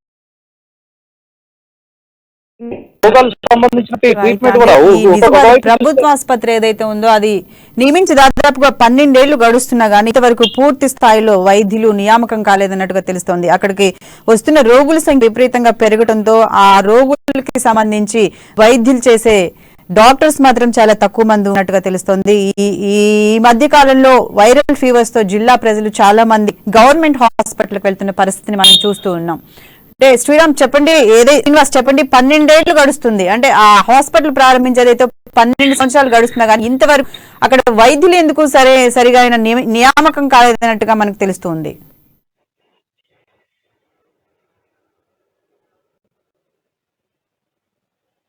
శ్రీనివాస్ ఆసుపత్రిలో కూడా హలో హాస్పిటల్ ప్రారంభించి 12 సంవత్సరాలు అవుతున్నట్టుగా తెలుస్తుంది. ఏదైతే గవర్నమెంట్ హాస్పిటల్ ఉందో 12 సంవత్సరాలు అవుతున్నా గానీ అందులో సరైన వైద్యులు ఇంతవరకు నియామకం జరగలేదన్నట్టుగా తెలుస్తోంది. అలాగే జిల్లా ఎవరైతే పేద ప్రజలు ఉన్నారో వాళ్ళకి సరైన వైద్యం అందించాల్సిన ప్రభుత్వ ఆసుపత్రిలో వైద్యుల నియామకం ఇంత తక్కువగా ఉంటే దీన్ని ఎలా చూడాలి మనం? అయితే ఒకసారి మనం చూసుకున్నట్టయితే దాదాపుగా కూడా 12 సంవత్సరాలు జరిగినప్పటికీ కూడా దీని పట్ల అయితే ప్రభుత్వం ఒకవైపు కూడా సంబంధించినటువంటి పోటీ చేయడానికి అయితే ప్రయత్నం చేస్తున్నప్పటికీ కూడా దీంట్లో కూడా అంటే సంబంధించిన వాళ్ళ ఆసక్తి కూడా చూపెట్టడం కూడా ఇది తక్కువ ఉందని చెప్పొచ్చు. దీని పట్ల కూడా అంటే ప్రభుత్వం దీనికి వెసులుబాటు కల్పించడం కానీ వీళ్ళకి ఇంకా సంబంధించినటువంటి మోటివేషన్ ప్రక్రియ కూడా చేయడంతో కూడా ఇట్లాంటి సమస్యలను అధిగమించవచ్చు అని చెప్పొచ్చు. అయితే దీన్ని ఏదైతే ఖాళీగా ఉన్న పోస్టులను అయితే సంబంధించినటువంటి ఇక్కడ ఉన్నటువంటి అధికారులు కూడా చేయాల్సిన బాధ్యత కూడా వారిపైన ఉన్న నేపథ్యంలో కూడా చాలా మంది కూడా ఒకవైపు వస్తున్న నేపథ్యం కూడా అనిపిస్తుంది. వాళ్ళకి సంబంధించినటువంటి ఏదైతే స్థానంలో కానివ్వండి, ఇలా సెలెక్ట్ చేసే పద్ధతిలో కానివ్వండి సంబంధించిన అధికారులే పూర్తి బాధ్యత వహించాల్సి ఉంటుంది. అయితే దాదాపుగా కూడా 10-12 నుంచి కూడా ఇట్లాంటి కొరత ఉన్నప్పటికీ ఈ మధ్య కాలంలో ఓపీ శాతం కూడా పెరగడంతో కూడా ఒకవైపు కూడా సీజనల్ వ్యాధులు కూడా ఎక్కువైపోయిన నేపథ్యం చూసుకున్నట్టయితే ఇప్పటికీ కూడా చాలా వ్యాధుల అంటే కాలం మారుతున్న వ్యవధిలో కూడా పెద్ద మొత్తంలో కూడా రోగుల సంఖ్య వస్తున్నారు. దాదాపు 1000 నుంచి 1500 మంది కూడా ఓపీకి వస్తున్న నేపథ్యం కనిపిస్తుంది. ఇలాంటి సిచ్యువేషన్ లో కూడా ఇలాగే కొనసాగితే మా భవిష్యత్తు అంటే కొన్ని రోజుల తర్వాత అయితే ఇబ్బంది, రోగుల సరైన వసతులు అందించిన పరిస్థితిగా ఈ గవర్నమెంట్ ఆసుపత్రికి ఇలాంటి ముద్ర పడే అవకాశం ఉంది. కాబట్టి సంబంధించిన జిల్లా అధికార యంత్రాంగం ఏదైతే వైద్యకు సంబంధించింది ఉందో ప్రభుత్వం కూడా దీనిపైన చర్య తీసుకునే అవసరం ఎంతైనా ఉంది. సంబంధించినటువంటి సూపరింటెండెంట్ ఇక్కడ ప్రతిమారాజు కూడా దీనికి సంబంధించినటువంటి ఖచ్చితంగా అయితే మంత్రి దృష్టికి అయితే తీసుకెళ్తాము, ఖచ్చితంగా భర్తీ చేసే ప్రక్రియలో ముందుండే ప్రయత్నం చేద్దామని చెప్పి ఒకవైపు చెప్తున్నప్పటికీ కూడా దీన్ని కంప్లీట్ గా కూడా ఇలాంటి సమస్యలు పరిష్కరించాల్సిన బాధ్యత కూడా ప్రభుత్వానికి ఉంది, ఇక్కడ సంబంధించినట్టు అధికారులకు ఉంది. ఎందుకంటే ఒకరు చూస్తున్నట్లయితే గత కొన్ని రోజులు కూడా ప్రభుత్వ ఆసుపత్రికి అయితే మంచి పేరు వస్తున్న నేపథ్యం ఒకవైపు కనిపిస్తా ఉంది. కాకపోతే సంబంధించినటువంటి ఎక్విప్మెంట్స్ ఉన్నాయి కానీ సంబంధించిన డాక్టర్ లేకపోవడంతో కూడా తీరా క్షేత్రస్థాయికి వచ్చేసరికి అయితే కూడా ప్రజల్లోకి అయితే ఒక వ్యతిరేక పవనాలు వీసిన సందర్భం అయితే ఉంటుంది. ఒకవైపు చూస్తే న్యూరాలజీ సంబంధించినటువంటి డాక్టర్స్ కూడా అందుబాటులో ఉండే పరిస్థితి కొన్ని రోజుల తర్వాత ఓపీ కూడా ప్రారంభమవుతా ఉంది. సంబంధించిన కార్డియాలజిస్ట్ సంబంధించిన మెరుగైన వసతులతో పాటు మిషన్ యంత్రం కూడా ఒకటి అతి త్వరలో వచ్చేది ఉంది. ప్రభుత్వంలో కూడా రాష్ట్రంలోనే నిజామాబాద్ జిల్లా ఆసుపత్రికి అయితే మంచి పేరున్న నేపథ్యము దాదాపుగా 2వ స్థానంలో ఉంది నిజామాబాద్ జిల్లా. అలాంటిది సూపరింటెండెంట్ కూడా ఇప్పుడు చూపిస్తున్న ఏదైతే స్పీడ్నెస్ గా అయితే అందరిని రిక్రూట్ చేసే బాధ్యత కూడా తీసుకోవాలి. ప్రభుత్వం దృష్టికి అయితే తీసుకెళ్లి సంబంధించినటువంటి డాక్టర్స్ కానీ సిబ్బందిని కానీ పూర్తి స్థాయిలో నియమిస్తే ఈ ఆసుపత్రికి అయితే ఇంకా మంచి వచ్చే అవకాశాలు ఉన్నాయి. Right, thank you Sriram. Right, ఇప్పుడు నెక్స్ట్ మన బ్యూరో కృష్ణమూర్తి గారు లైవ్ లో సిద్ధంగా ఉన్నారు. మనకి ఈరోజు రేపు హైదరాబాద్ లో శ్రీరామనవమికి సంబంధించిన ఏర్పాట్లు ఎలా జరుగుతున్నాయి, దానికి సంబంధించి శ్రీరామనవమి శోభయాత్ర ఎలా జరుగుతోంది, దీనికి సంబంధించి మనకి ఈ రోజు వైరల్ అవుతున్న న్యూస్ ఏంటంటే గోషామహల్ ఎమ్మెల్యే ఎవరైతే ఉన్నారో ఎమ్మెల్యే ఒక సంచలన వ్యాఖ్యలు చేశారు. ఈ శ్రీరామనవమికి సంబంధించి రేపు జరగబోయే ఏర్పాట్లలో తనని ఉగ్రవాదులు టార్గెట్ చేసినట్టుగా ఆ వ్యాఖ్యలో మనం చూస్తూ ఉన్నాం. కృష్ణమూర్తి, దీనికి సంబంధించి అప్డేట్స్ ఏంటి? ఈరోజు అంటే హైదరాబాద్ అంతా కూడా ఆధ్యాత్మిక శోభ వెలిగిస్తుందని చెప్పొచ్చు. ముఖ్యంగా రేపు శ్రీరామనవమి నేపథ్యంలో ఎక్కడెక్కడ దేవాలయాలు, రామాలయాలు, మంటపాలు, భక్తులతో రేపు శ్రీరాముని కళ్యాణ అంగరంగ వైభవం చేసేందుకు ఏర్పాటు చేస్తా ఉన్నారు. ఈ నేపథ్యంలో ప్రతి ఏటా కూడా హైదరాబాద్ లో భారీ శోభాయాత్ర నిర్వహిస్తారు. సంబంధించిన ఏర్పాట్లు ఈ దఫా కూడా నిర్వహించేందుకు ఏర్పాటు చేస్తున్నారు. భక్తులు ఎక్కడికెక్కడ గుంపులుగా వచ్చి సీతారాం బాగ్ లోని దేవాలయం నుంచి మొదలయ్యేటువంటి యాత్ర హనుమాన్ టేకిలోని హనుమాన్ వ్యాయామశాల వద్ద ఉంది. ఈ ర్యాలీకి సంబంధించి ఏర్పాటు అవుతుంది. మరో పక్కన ఈ ర్యాలీకి మొదటి నుంచి కూడా గోషామహల్ ఎమ్మెల్యే లీడింగ్ చేసుకుంటాడు. ఆయన నాయకత్వంలో ఉంటుంది. ఆయనే మొత్తం అంటే ఆయన చేయడంతో ఈ యాత్రకు శుభ వచ్చిందని చెప్పేసి అనుకోవచ్చు. అయితే ఆయన టార్గెట్ చేస్తూ అంటే ఈ దఫా ఏంటంటే కొద్ది రోజుల క్రితము ఒక వర్గాన్ని ఉద్దేశించి ఆయన చేసిన వ్యాఖ్యల పైన బీజేపీకి ఆగ్రహం వ్యక్తి ఆయనను పార్టీని సస్పెండ్ చేసింది. అయినప్పటికీ ఆయన పార్టీలోనే కొనసాగుతామని చెప్పి చెప్తాను. దాని మీద పార్టీ ఎప్పటికైనా నిర్ణయం తీసుకుంటుంది, సస్పెండ్ చెప్తా ఉన్నారు. అయితే ఈ దఫా ఆయన పార్టీలో లేనప్పటికీ బీజేపీ ఎమ్మెల్యే గానీ ఆయన అక్కడ పార్టీ వేసే అవకాశం ఉన్నది. శోభాయాత్రలో ఆయన లీడ్ తీసుకునే అవకాశం. అయితే తన ఈ దఫా ఏంటంటే తనను ఉగ్రవాదులు అంతం చేసే కుట్ర పడినారు. గత కొంతకాలంగా తనకు పాకిస్తాన్ నుంచి ఫోన్ కాల్స్ వస్తా ఉన్నాయి. ఈ విషయంలో 1-3 సార్లు డీజీపీ అంజనీ కుమార్ తెలిపాను. స్థానికంగా ఉన్నటువంటి మంగళాట్ పోలీసులు ఫిర్యాదు ఇచ్చాను. తన ఫోన్ కాల్ సంబంధించిన ఫోన్ నెంబర్స్ ఇప్పటికీ ఇంతవరకు మనకు ఎటువంటి బందోబస్తు ఏర్పాటు చేయలేదు. తన భద్రతలో రాష్ట్ర ప్రభుత్వం ఎలాంటి జాగ్రత్తలు తీసుకోలేదు.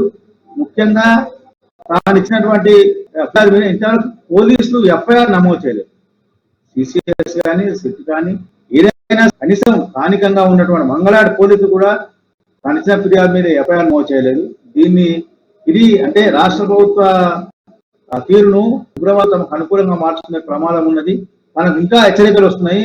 అంటే జరిగేటువంటి శ్రీరామ శోభాయాత్రలో లక్షలాది మంది, వేలాది మంది యువకులు పాల్గొనే అవకాశం ఉంది. పెద్ద ఎత్తున యువత తరలి వచ్చే అవకాశం ఉంది. అంటే ఈ యువతలో సంఘ విద్రోహ భక్తులు చొరబడి తనను అర్థం చేసేందుకు కుట్రపడుతున్నాయి. బాంబులు వేసేందుకు ప్రయత్నాలు చేస్తున్నారు. ఇది నాకు ఉన్నటువంటి రిపోర్ట్. అయినప్పటికీ డీజీపీ ఎలాంటి చర్యలు తీసుకోలేదు. ఇంతవరకు ఫోన్ కాల్స్ మీద తన వివరణ కూడా ఇవ్వలేదు డీజీపీ. నేను ఫిర్యాదు ఇచ్చొచ్చినప్పటికీ ఆయన మళ్ళీ నాకు ఫోన్ చేయలేదు, మాట్లాడలేదు. లోకల్ పోలీసులు, స్థానికంగా ఉన్నటువంటి పోలీసులు కానీ హైదరాబాద్ సిపి ఆనంద్ గాని ఎవరు కూడా మాట్లాడని చెప్తా ఉన్నారు. ఒకవైపు రాజాసింగ్ తన ప్రాణహాని ఉంది, అయినా నేను ఈ శోభాయాత్రను తీసుకెళ్తాను, శోభాయాత్రలో పాల్గొంటాను, శోభాయాత్రను నా వంతు పాత్రను పోషిస్తానని చెప్తా ఉన్నారు. మరోవైపు శోభాయాత్రను పూర్తి స్థాయిలో ఎటువంటి ఇబ్బందులు లేకుండా, శాంతికి విఘాతం కలగకుండా, ఎలాంటి అలజడులు కాకుండా ఏర్పాటు చేసింది. దాదాపు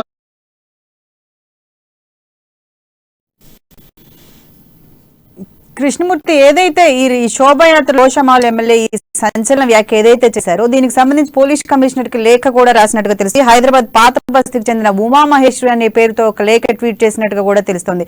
ఇంత పెద్ద ఎత్తున ప్రమాదం పొంచి ఉన్నప్పుడు రేపు గోషామహల్ ఎమ్మెల్యే ఈ శోభాయాత్రలో పాల్గొంటారా లేదా అనే విషయం ఏంటి? రాజాసింగ్ మళ్ళీ చెప్పారు, రాజా కూడా చెప్పారు, నేను కలిసిన వాళ్ళతో నేను శోభాయాత్రలో పాల్గొంటాను. కానీ నాకు భద్రత కల్పించాల్సిన బాధ్యత రాష్ట్ర ప్రభుత్వం. నేను ఒక ప్రజాపతిగా ఉన్నాను, ఎమ్మెల్యేగా పనిచేస్తున్నాను. ఫోన్ కాల్స్ వస్తా ఉన్నాయి, బ్రెజెంట్ కాల్స్ వస్తున్నాయి, ఫోన్ మెసేజ్ వస్తున్నాయి, వాట్సాప్ మెసేజ్ వస్తున్నాయి. చంపేస్తాము, బాంబులు చంపుతాము, నిన్ను ఇంటి దగ్గర చంపుతామని, లేకపోతే శోభాయాత్ర నిర్వహిస్తే అక్కడ శోభాయాత్రలోనే మేము త్వరపడి చంపేస్తామని చెప్పి చెప్తా ఉన్నారు. ఇప్పటికీ చర్యలు తీసుకుంటుంది. చర్యలు నా ప్రాణం, ధర్మం కన్నా నా ప్రాణం ముఖ్యం కాదు. ధర్మం కోసం పనిచేస్తాను, హిందూ ధర్మం కోసం పనిచేస్తాను, చివరి క్షణం వరకు హిందూ ధర్మం కోసం పనిచేస్తాను. ఖచ్చితంగా సరే, నేను ఖచ్చితంగా శోభాయాత్ర నిర్వహించి శోభాయాత్రలో పాల్గొంటానని స్పష్టం చేస్తాను. శోభాయాత్రలో తన వంతు పాత్ర ఏమిటి అనేది నేను ఖచ్చితంగా మరోసారి నిరూపిస్తా. నేను ఖచ్చితంగా శోభాయాత్రలో పాల్గొంటాను. శోభాయాత్ర సీతారాం బాగ్ నుంచి మొదలయ్యేటువంటి శోభాయాత్ర హనుమాన్ టేకిలో వస్తుంది. అక్కడి వరకు నేను ఉంటాను, ఖచ్చితంగా శోభాయాత్ర పాల్గొంటాను అని చెప్పేసి ఆయన పదే స్పష్టం చేస్తా ఉన్నారు. Right, thank you Krishnamurthy. ఇవి బర్నింగ్ ఇష్యూస్ 10 తెలంగాణ రాష్ట్రాల్లోని 10 జిల్లాల్లోని మా రిపోర్టర్స్ ఈ రోజు తెలిపిన ఇష్యూస్ ఇవి. నెక్స్ట్ రేపు మళ్ళీ బర్నింగ్ ఇష్యూస్ తో మళ్ళీ కలుద్దాం. అంతవరకు సెలవు, నమస్తే.